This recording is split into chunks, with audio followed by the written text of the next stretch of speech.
जमीन की लेके छोड़ेंगे।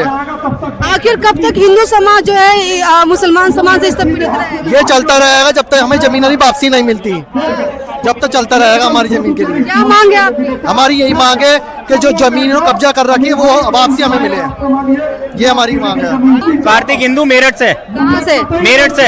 आज आप लोग जंतर मंदिर पे क्यों आए हैं? वक्फ बोर्ड को भंग करने की मांग को लेकर हम आए हैं। इसमें हमें संशोधन नहीं चाहिए, हमें भंग चाहिए वक्फ बोर्ड। ये जो भू माफिया बना हुआ वक्फ बोर्ड है, देश में तीसरे नंबर पर इन्होंने संपत्ति कब्जा के रख रखी है। इसे भंग करा जाए और इस पर सरकार अधिग्रहण करे। भूमि के लिए लड़ने आए हैं, अपना हित का अधिकार मांगने आए क्या हैं। मांग करते हैं? ये वक्फ बोर्ड जो है वो खत्म होना चाहिए।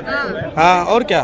मुसलमान समाज को क्या कहना चाहेंगे? विपक्ष को क्या कहना चाहेंगे? विपक्ष क्या कहना चाहेंगे? हम यही कहना चाहते हैं, आपका जिस टाइम पाकिस्तान विभाजन हुआ था, पूरा समुदाय हम कहते जब अब हमें क्या मानते हैं, काफिर मानते हैं। जब काफिर के बीच में रहना नहीं पसंद करते हैं, आप क्यों रहते हैं काफिर के बीच में? लेकिन मुसलमान समाज का कहना है ये तो हमारा जमीन है, फिर क्यों? इनके कोई बाप की जमीन है ये? इनके बाप की जमीन है। जब देश का बंटवारा धार्मिक आधार पर हो गया, जब वे वहाँ चले गए, इन्हें काहे को जमीन दी गई? ये तो सरकारों की, दलालों की, इन्होंने इन्हें चाटुकारिता करके इन्हें जमीन दे दी। कल को अपनी बहन बेटी भी दे देंगे। ये रोटी बेटी का रिश्ता भी निभाने में देर नहीं लगाएंगे।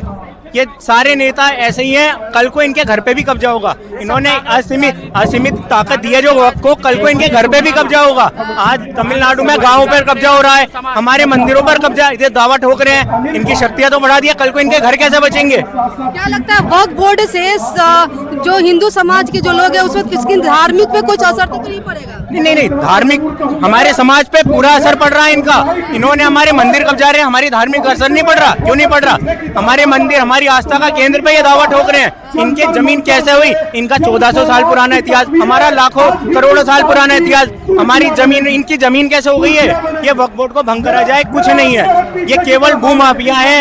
ये अवैध रूप से ये वक्फ बोर्ड बना हुआ है, मतलब रूप बना हुआ तो ये कानूनी रूप से है, लेकिन ये बिल्कुल अवैध है हमारे हिंदुओं की नजर में। कुछ टाइम पहले जो मुसलमान समाज जो इसी जगह पे उन्होंने धरना प्रदर्शन किया था और उन्होंने कहा था कि हमारा वक्फ बोर्ड जो है मुझे वापस करो। वापस तो इनका वक्फ बोर्ड अभी गया ही कहाँ है? वापस कहाँ करें?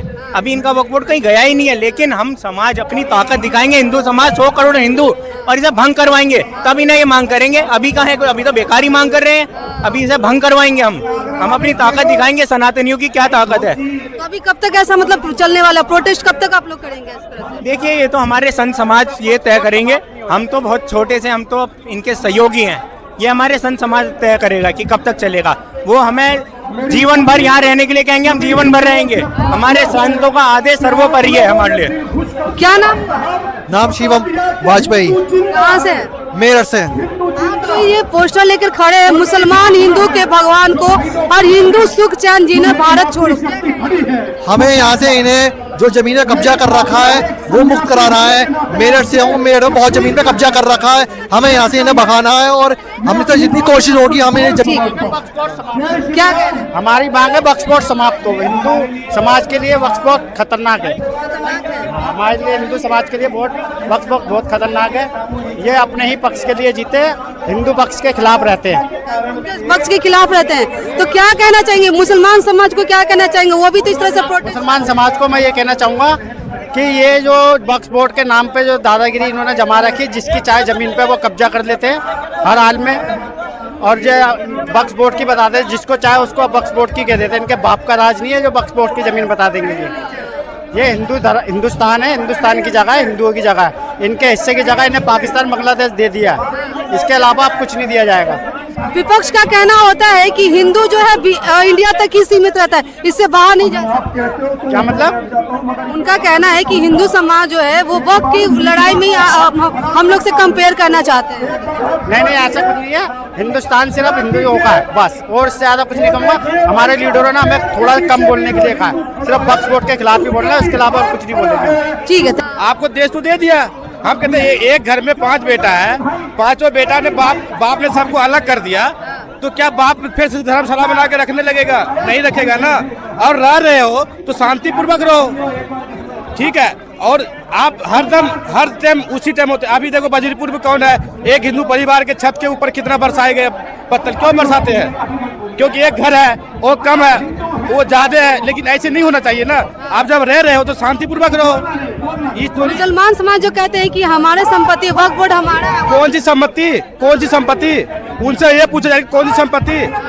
हम कहता हूँ जो हमारे देश के नहीं रहा उसकी संपत्ति यहाँ कहाँ से हो गया।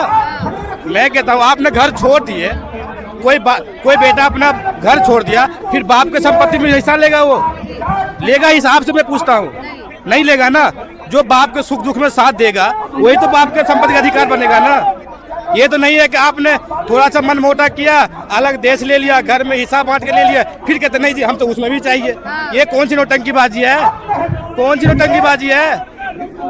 और आप यही कहते हो हमारे जब पाकिस्तान से हिंदू भाई आया था, क्या वहाँ हिंदुओं की जमीन नहीं था?